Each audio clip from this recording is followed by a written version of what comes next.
Bonjour à tout le monde. Avant de commencer de vous présenter le coup de cœur, le premier coup de cœur de l'année, Mathilde et moi, on tient à vous souhaiter une joyeuse année. J'espère que le réveillon a été bon, pas trop chargé pour tout le monde, que la digestion s'est bien passée et que vous recommencez du bon pied.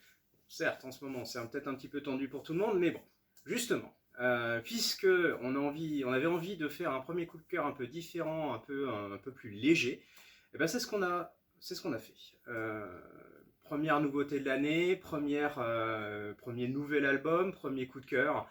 On va vous présenter quelque chose de totalement différent, quelque chose qu'on a, à ma connaissance, pas encore fait, et quelque chose qui devrait, je pense, vous emmener un petit peu ailleurs.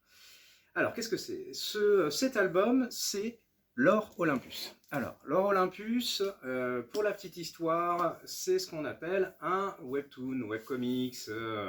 On est sur un album en fait qui à l'origine n'existe pas dans ce format-là, hein, qui n'existe qu'en format virtuel. Donc certains ou certaines d'entre vous ont déjà peut-être pu lire cet album en fait sur le format virtuel. Ce qu'il faut savoir, c'est que la lecture en format virtuel et en format papier est totalement différente. Et tout doit être recomposé pour que ce soit lisible au format papier. Entre nous, franchement, c'est plutôt bien fait, hein. La dynamique marche franchement bien. Et je disais donc, coup de cœur un petit peu différent. Pourquoi coup de cœur un peu différent? Parce que, alors je sais, vous allez me regarder avec le sourire en coin, je vais vous parler de romance. Mais pas n'importe quelle romance. Et c'est là que moi je me suis éclaté sur cet album, parce qu'on va parler de mythologie, de romance mythologique, et pas n'importe laquelle. Celle entre Hadès, le dieu des enfers, et Perséphone, la fille de Déméter. Oui, ce duo, ce couple que vous avez pu voir souvent référencé dans plein de films, hein. Alors le premier qui me vient en tête, peut-être pas forcément le meilleur, mais bon, c'est Percy Jackson, hein, où on retrouve ces deux personnages-là. Mais là où ça devient intéressant, où cet album devient intéressant, c'est qu'on va, Rachel Smith nous l'a rejoué dans une ambiance totalement moderne. Alors oui, ça reste des dieux, des déesses, on va revoir tout le monde, mais dans une ambiance qui va être vraiment celle en fait, d'aujourd'hui, le langage d'aujourd'hui. Il faut imaginer, c'est comme si les dieux c'était nous, ni plus ni moins, avec les problèmes de couple, avec les rapports fraternels, confraternels, de famille compliqués. Alors si vous rajoutez les dieux à ça, je vous laisse imaginer. On a nos soucis de famille, hein. Vous rajoutez les soucis de famille des dieux, waouh, bonjour. Mais justement, c'est là que ça devient tout intéressant parce que imaginez donc un Hadès qui vit donc dans ses enfers, hein, cette espèce de tartare. Ce que je trouve génial, c'est qu'elle a représenté les enfers façon une sorte de New York crépusculaire, omniprésent. Pareil, l'Olympe qui devient Olympus.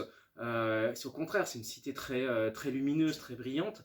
Et au milieu de tout ça, la rencontre d'un Hadès qu'on voit plus comme un homme désabusé, au final, un dieu désabusé. Alors clairement, il reste avec cette image du personnage à qui on va coller l'étiquette de salaud. Mais bizarrement, il vient de se faire lâcher par une nymphe qui le traite, mais alors, comme un chien depuis des années. Et cela étant, il lui répond plutôt pas mal, mais au clair, il se fait marcher dessus, hein. Et puis, une soirée à Olympus, il tombe sur Perséphone. Et là, le flash total. Alors, vous imaginez la romance classique, bien entendu, mais c'est là que ça va être un peu plus subtil, parce qu'on va y rajouter les intrigues des dieux, on va y rajouter en fait les failles personnelles. Donc, on oscille tout le temps entre le clin d'œil aux séries classiques, entre le clin d'œil à la mythologie. On se laisse totalement bercer. Et c'est ça qui est très fort dans cet album, c'est cette légèreté qui s'en dégage. Franchement, on se laisse bercer ailleurs, le côté divin des créatures est torturé, qui fait écho à notre propre côté humain. Alors certes, il y a de la romance, j'irai pas jusqu'à dire de la mièvrerie quand même. Bon, bien sûr, si c'est pas votre truc, oserais-je dire passez votre chemin, mais jetez-y un œil quand même, parce que franchement, c'est très surprenant, on se laisse assez attraper par la palette de couleurs dans tous les sens du terme des personnages, comme tout simplement de la BD en elle-même. Ça nous emmène vraiment ailleurs. Et qu'est-ce que ça fait du bien en ce moment, très sincèrement, de penser à quelque chose d'un peu plus léger, un peu moins noir.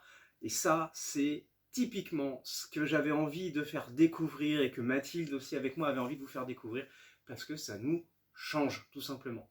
Alors, je vous conseille d'aller le découvrir parce qu'en plus, il y a de quoi faire. Alors, ce que j'ai oublié de vous dire, c'est que c'est pas un one-shot, hein, on est sur une série. Donc, il va y en avoir d'autres. On l'attend impatiemment. A priori, le deuxième, je crois, serait pour juillet. Franchement, un bon moment de lecture, on s'évade, on se fait plaisir, un peu de légèreté. Puis ça fait du bien de titiller un peu notre côté fleur bleue, même si c'est dans le côté fantastique. Alors, bonne lecture et encore bonne année.